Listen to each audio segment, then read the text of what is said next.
Hello everyone, I want to welcome you to my YouTube channel. This is Steve coming back with another video. This one's going to be a little bit of a different approach.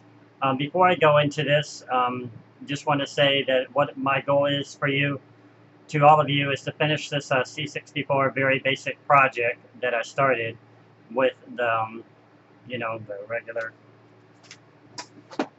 C64 user's manual. This is one we're going to be going through to the very end. I'm more than halfway through it right now, so that's the good news. It's probably a journey. But, so the reason why I'm saying that is I want to prove to myself for the first time maybe in a long time that I can actually commit to finishing a project. And I found out the only way I could probably do that is to work off of somebody else's example. So this is a great example since it's already been pre-written. I just basically try to reword it myself. So, what is the goal of this video? Okay, so let's say this is going to be for just the information I'm going to provide. This is going to be a little bit further ahead in time. This is probably not going to happen in the next month, 2 or 3 or whatever. We'll play it by ear, but what I really want to do is just try to create a band of people and bring them together, if possible, to build a really cool C64 game. Now I know I was working on this before with a couple people, and I have to admit to myself that I got, I guess so you could say I got, distracted by other things like Unity and stuff like that. And what I really want to do now is if I can sit there and commit myself to a project and other people, then we can really finish a goal and maybe get this channel going finally. I do feel like I have a voice in the Commodore 64 kingdom on YouTube at least, and I feel like I'm leading in that department. But there's other areas like with Lemon 64 where I'm obviously very far behind. But my goal is to also try to bring people from there and maybe other places and who are willing to work together on this project and stuff like that. Now I had to go ahead and remake this video because I feel like the first video was a little bit probably too harsh. You'll never see that video, but it was a little bit more, basically I was a little bit more bold in that one. So I figured that probably wouldn't be good. People don't want to hear shouting. I just want to be honest, but at the same time I want to bring the right people in. So I'm going to go ahead and minimize here for a second so I can show you what I got. So what I did together is I kind of put together a sketch or a vision of what I hope to accomplish with other people. So like I said, the vision is just to bring together a bunch of people. I wouldn't say you have to have the most incredible experience because we're all going to learn from each other. That's the goal of building projects together. Even when I worked on the Pong example game or whatever, I was learning a lot myself. But I want to make it consistent in every way that we can, so each person's not going off on their own working on this or that. So I'll talk about it later, but I want to make it on GitHub where we can share under one repository and we can all update and see everybody else's changes. And then we're going to discuss those changes in person so that each person is on page with each other. So I'll just go ahead and kind of read this to you. And like I said, this is further probably into the future. So the vision of this project is to build a simulation, and I'm going to probably focus on simulation more than demo or game, even though I put that in there before I can kind of interject here for a minute. I think probably the best thing I probably thought it out to myself would be to build a simulation or a demo first before building an actual game. A lot of games are built off of simulations, and the game would take much longer. So if we can build one solid simulation, and we can move forward to a game in the future. It's too easy to say, oh, I want to build a game. I mean, there's a lot of people on YouTube you've probably seen that have done that, but they've never, how many do you know have actually completed them? It's really hard to complete something. I know from personal experience myself. So anyways, this simulation that will allow each member to gain a deeper understanding of game design principles. The core fundamentals of the game will include 8x8 sprite tiles, and these are the sprite tiles that are 4x4. Instead of just having the regular 8x8, you'll have another one, another one, another one to create a much larger character in general. Okay, I had to go back and I had to change this. Actually, it's not 8x8 sprites, it's actually 4x4 sprite tiles. And I put up an example here. This is actually character pad for those who want to know. You can use it to look at maps and all kinds of entire things and create your own character sets, and I've used it in my game examples before. And this is the character set. These are the individual characters right here. As you click on them, you can see them on the map. And these are the 4x4 tiles that I'm referring to. So basically, you put 4 of them side by side like that, and it's actually one tile that's actually planted on the screen. How they do this yet is still unknown to me, and that's what I really want to try to come into concept, and bang heads against those people who know how to do that. So, if anything, I'm going to be asking for some of the skills up front. If you think you qualify, just let me know. Not that there's any set level of qualification in this. It's just more of trying to find people who have like-mindedness in some way and all want to work together for the same passion. So anyways, those are the Sprite by 4x4 tiles. And this is actually Metal Warrior in the background here that I just showed you. And this is a map down here. This is actually a map that can be scrolled through. I think this might be 1 or 2 or whatever. I don't know. Yeah, this is 1. It says right up there. So that's going to be the first thing. And then we're going to have fine scrolling. And like I said, this game has fine scrolling in it. Many games do. Score panels, you might see those at the bottom of games. Usually down here would be good to have a nice score panel. Nothing real complicated, just something simple. This is for the demo too, by the way, not just for the game. The sprites, we can have regular sprites from 0 to 7 or 8 total sprites. And we also probably are going to need a larger boss sprite once we get into game design or maybe a demo for them or something like that. We can probably make a simple sprite demo too, of course. Collision detection, that's where you basically, and I put sprites against background characters. So as your sprites are running up and they bump in the wall or something, they can detect that character in the background instead of walking through it. And raster interrupts. So rasters are really good for a lot of different reasons. For those who know what rasters are, that's just that clock syncing that changes as a horizontal scan beam moves down the Commodore screen and allows you to control individual pixels and individual, basically, timing that happens within that raster. And that can be used for a lot of really cool effects. Used in demos too, of course.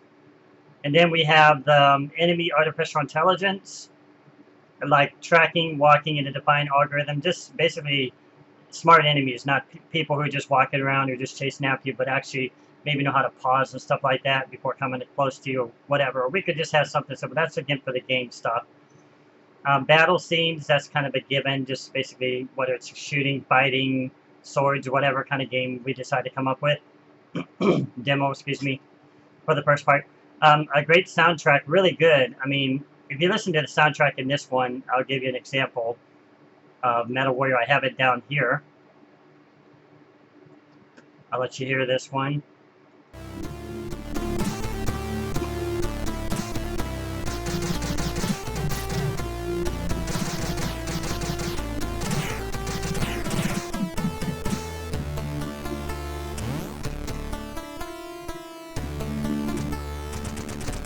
Of course, we can sit and watch it all day, but that's just kind of similar sound I'm looking for. Something with really kind of that, retro kind of music sound. It just sounds 80s scene, 90s, whatever. It just has that little beat to it, basically.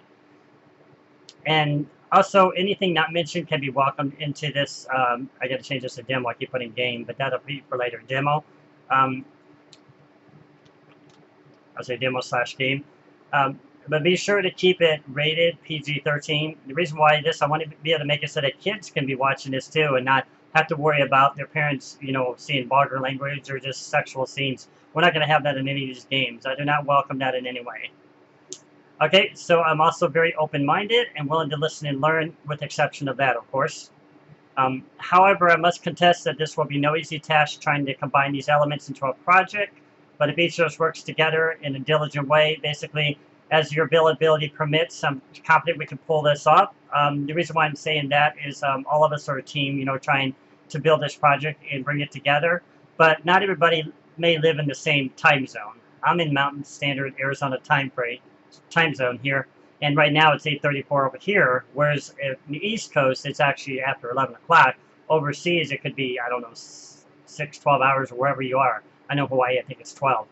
So that's what's important, especially if I track people from England, which I imagine a lot of people on my channel are probably from England and Germany and stuff like that. I've seen that. And we'll have to work to make that work. Now, I work nights, so it's probably going to be easier for me anyway because I'm usually up pretty late. So that'll probably be a good advantage. And I have the weekends off for now. Okay, so that'll be that. And then I talked about this earlier, but I'm setting to probably the projected project start date somewhere in a few months from now. I don't want to sit there and say, oh, let's do it next week or let's do it next month. Because the reason why is I'm still working on the Commodore computer, very basic tutorials, and I want to make sure I finish this book first to stay consistent with my vision of trying to complete a project. So that'll be a commitment to my own self. And plus, people are enjoying it. I'm enjoying it. I'm learning from it. So it's a great thing. So here's just some of the rules I've labeled, but they can change, and I've already added a few of these. And of course, as people come in, I'm sure these are going to be modified as such. But I just wanted to set us some kind of rules, because we can't just sit there and start a project and say, everything is open. And then suddenly everybody's doing all kinds of random things and nothing's getting done. So I figured it would be better to probably set some kind of simple, basic rules in place. So the first one I put, it's important that each member inserts their knowledge to help advance the project. That's kind of a given. But it's important for people to be learning. I myself, I'm actually teaching myself right now more concepts, and I'm reading this book right now. It's actually pretty interesting. It teaches you a lot about the core concepts of BASIC, moving on to assembly language, which I thought was interesting, showing you how tokens work and how code, and how you can insert inside of, basic code and order it and change it and stuff like that. That's how far I've gotten so far. So it's kind of interesting, and it leads on to some more concepts, deeper stuff in assembly language. And of course, I've got a whole library in the background here, and I'll do more of my research on Google and stuff like that, Limit 64, wherever. And I expect people to do the same, because we're all a team and we're going to try to build this and work together. Because if one person's not, doing the work, then it's not getting done. So, so the next thing here is number 2. So I welcome opinions as long as they're focused on the code or the work and not toward other members. I don't want anybody cutting anybody down. No haters allowed. Okay, no haters. We don't want any of that. We want to work together and be a team, be, like somebody says, be the pistons that drive an engine. Okay, the next thing here is it will be necessary also to try to commit such availability allows. I kind of already went over that, so basically I think I might have went backward there a little bit, so excuse me on that. But just being available, and I would like to be able to make it start on Skype, because I know the Skype you can have up to 25 different people there by video chat. I think that's a pretty cool thing. I'd like to check that out. Now, I've Skyped in the past when I was a developer, and I've learned how to use it, so I'm okay with Skype and stuff like that. If anything else arises on the surface, we'll kind of explore it as we go. Number 4, it will be open source for others to learn from and share their feedback. So we're not here to try to conceal anything or just try to say there and show little updates but not show the whole thing. I want it open source and on GitHub Live for everybody to see, because this is how we bring in more community. This is how we help it grow and find and attract new people. And plus, with GitHub, you can also create a repository. You can upload it, and then people can share their work together, and we can see the changes, commit, and all that stuff. Now, I'm no expert on GitHub in many ways, so I'll be learning from other people as well. We are here to share knowledge with each other and not see who has the best development mindset. So no egos allowed. We don't want people to sit there and saying that they're the best or whatever. They're going to run the show. I'm not going to have any dominating people. I have to be very clear on that. We don't want somebody trying to take charge. We're all a unit. We're all work together. Now, I work for a company, and we're all one unit. Not one person is any better than the other person. So, number 7, each must recognize if another member becomes negligent in their work, making excuses, etc. We don't want people lacking and slacking in the work. We want to make sure it works together, myself included. So we want to make sure each person is working to set goals and try to achieve them whenever way they can. So next, a YouTube video will be uploaded to share progress with the community and to promote other people to the project. So be open to that, because we're all going to be showing our faces on YouTube, because it's going to be Skyping and stuff like that. And that's going to help attract even more attention and also show the community what's going on. And, plus my goal is to try to build this channel up and bring people together. And I'll do shout outs for your channels too as you become part of this membership with me. So next, number 9 is to make it successful. Each person, once again, myself included, agrees to read books to advance their knowledge on that subject concept. And this also goes with Google. If you don't have books, you can just, research Google. It's wherever you're getting your information is what's necessary to move you forward. And we can fill in the blanks for misguided knowledge. And that's just for, I like to say for myself, because there's a lot of things I still don't like. I don't even know, even on the surface of what machine language can do. And I really, really want to learn. That was one of my main reasons and my visions for starting this. And I hope to attract the right people because I really want to learn. I'm just tired of being in the same spot and you reusing and rehacking the same code that I've done over and over in maybe the same books. I want to see what's really going on and get in the minds of professionals and just people out there who are doing it like on Lemon. People have already built projects and stuff like that. That's my whole goal for this whole project. And I'm open to constructive criticism to learn from my errors, logic. You know, basically, I'm human. I have mistakes. I admit I'm not super intelligent or anything, and I can learn, I can follow just like anybody else, but I still want to stay on the same level and try to advance myself in whatever way to get myself back on the same path with everybody else. Eventually, we want to all try to get in the same boat and to row at the same time. So next thing here is, so a great tool to start with this is likely CBM PRG Studio. I'm just going to launch it here real quick. Each member will share their experiences with this tool to help lift up each other. So I'm no expert in CBM, but I've written some projects in here. Like here's a screen scrolling example I did before. So I think this is a great tool because you can sit there and you can scroll through it.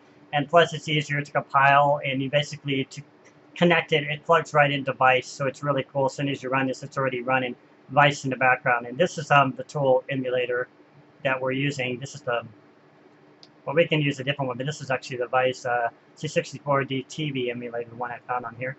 And, you know, we'll use this to build our project, of course. I guess I should mention that we're not going to be sitting there. I mean, if you build it on a regular computer, then we have no way to share it with everybody else unless you're transferring it to your computer with a Zoom floppy or, you know, some other drive. It's just not going to happen. So this is why it's important to have each member knowing how to use CBM PRG Studio to get this running and executing straight through Vice, because it's going to be in machine language, as I mentioned here.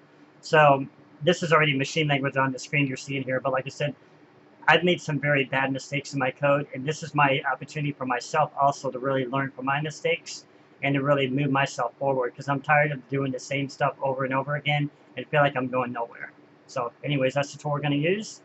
And number 11, be altruistic. We don't want no negativity in this. We all want to work together with the same common goal. We all want to care about each other and make it all work as a fit unit, you know. We are all part of the same team. We lift each other up, build one another, help leverage each member so we are all on the same page, and be positive about the outlook of the project. Now, positivity is very important. We don't want people coming in negative and people just trying to, you know, just tear down. Even if it's not another person, just tearing down somebody's work is not accepted either. We don't want to sit there and tearing down, oh, your work is terrible or something like that. Rather saying, you know, instead of your work is terrible, saying, okay, I see that, you know, you've done this or whatever, but it looks like maybe this might help you out or something. This is kind of what worked for me before. Something like that would be really the deal to keep us all on the same page, I think, and to eliminate all that and all that stuff we don't want. We're all human after all, right? Okay, so I put in here credits. I didn't add to the section yet because I added this recently. So basically, once this is done, everybody's going to have has the right to put their name up in credits, and I believe in that 100%. You know, I believe in giving people all the credit that they deserve, all the work they've done. So, yes. 13 is monetary gain. I put this in here since some people might want to try to, you know, make a buck or two off of it, but we don't know where it's going to go. We're going to just, probably just start with a demo project, and we don't really know where it's going to go. We don't know if it's going to even sell or even people are going to be interested in it and stuff like that. So it's not a monetary purpose we should have in mind, but rather just a finished project. So, of course, maintaining such a team could be close to impossible, but I'm optimistic that we can do this if we all remain focused on one goal: completion of the project within an acceptable time frame. Now, I say this because we don't set a time frame. I mean, it could take forever to finish it. We'd have years, and all projects and all team members try to work together some kind of a time frame to commit something, to show something. I myself have done it in the past, and if I haven't met my time frames, I've gotten in trouble many times. Now, we can be realistic since we're not working, we're not all earning a wage or any salary off of this. So, as I put it here, it can be adjusted as time is needed in emergencies, and of course, whether we need time off and stuff like that. That's totally understandable. and then showing the world how a real team operates to build success in the real world. So if we were a real project team, this would be a really good way to do it, is with having a time frame or an adjusted time frame to really commit to a task. So one of my other things here is I'm going to actually also upload this not just to YouTube, but Limit64, maybe Twitter and my Twitter channel and some other places, and just kind of wait and see what happens and sit back and kind of listen. So during this time, if people respond to this, we're going to discover a couple of things. We're going to discover who the real tigers are, and we're going to discover who the real eagles are. And I'll explain this in a minute. And these people will position themselves strategically to prepare themselves for the road ahead. Actually, I'm talking more about the eagles. The tigers, I like to say the tigers, even though this is probably not a good example, because we say the eagles, the owls, and the doves, and the pigeons, or whatever. I just threw tigers in there as an exceptional animal because tigers are very vicious. I would never get in a cage with a tiger. It would tear you apart. There's just no compromising with a tiger, unless you've tamed one, of course. So tigers will come in there and they'll be very destructive. And we don't want, tearing anything, tearing the project apart, or, just setting it into randomness. The eagles, though, I like to say myself, I'm partly eagle. I'm also part owl. I like to kind of think tank in some ways, but the eagles are those who are bold and will stand up and try to, call people out if somebody's not doing something or something like that. And they also will work to get a task together, and they also care about each other and work together to bring an assembled unit. Just like in a project in a real company, just like the company I work for, we all kind of bring each other together and work with each other as much as we can. See past our differences. So in closing, also, if anyone knows where I can join a project, that would be ideal. I don't plan to be the lead coordinator here, but I'm finally ready to humble myself and admit my shortcomings and dive ahead first into unknown territory in hopes of becoming more experienced with programming, professional machine language games, and climbing the next rungs of the ladder. So even if this is not a project that ever happens on my channel, or even if it doesn't really happen and I become the lead for it, I'm totally okay with that. If I get led somewhere else, or somebody says, hey, we got this great project going on over here and these people have been doing it and they're interested in meeting you, I'm totally for that. Although I'd like to really try to bring together a assembled unit, because it's going to be hard to, join a unit and not really know what they're like, not know what to expect and stuff like that. Not knowing that they have laid ground rules and stuff like that, which is what I'm trying to do here. But we'll see how it goes. I'll play it by ear and just remain positive. I'm open to suggestions and stuff like that. So that's what I wanted to present for this video, for that part. So I hope you guys can give me some constructive criticism on this, and just let me know what you think of this. Like I said, I know I've not committed very well in the past, but really doing this book is changing a lot of things for me. Even though it's basic, it's really pushing me forward. Because what I'm actually setting aside, you don't know probably on the side, is I'm actually, I'll give you a peek into what's really going on here. I'm actually writing out everything every week that I'm doing and rewriting this book as much as I can and make it easier to, basically I'm reducing, the material in general, but at the same time, it's helping me to really understand it more. And the same thing with the project. If I go ahead and I commit myself to a project and I have to start doing writing, whatever, because we're going to probably have a document editor and stuff like that on a project, very important and stuff like that. And we could set that all up later, have a vision once we create a game and stuff like that, and an overall, I guess that's like the game theory or whatever. Once we get in that, then that'll really help me to become more committed, and also help other people become committed with the project too as well. So that's it. I'm just going to leave this video kind of short. 25 may not be too short, but I hope you guys enjoyed this, and let me hear your feedback. I'm looking forward to, meeting you and seeing as we start, thinking this together and putting our minds together and brainstorming where this could go. So as always, please like and favorite this channel. I'm looking forward to more subscribers, so keep up the good work. And now I mentioned about the books up here, so that's how far. I don't know how far this project may be in, because I still want to try to maybe get through some more books, but we'll see what's happened. Maybe this is all leading to those books, because as I'm learning a project and going through these books at the same time, I'm actually mending it into my own experience. So we'll see what comes, and thanks for watching, guys. Let's remember to keep the word great and put the word great back into Commodore 64 again. I'm going to repeat that. Great. Put the word great into Commodore 64 again. Thanks for watching.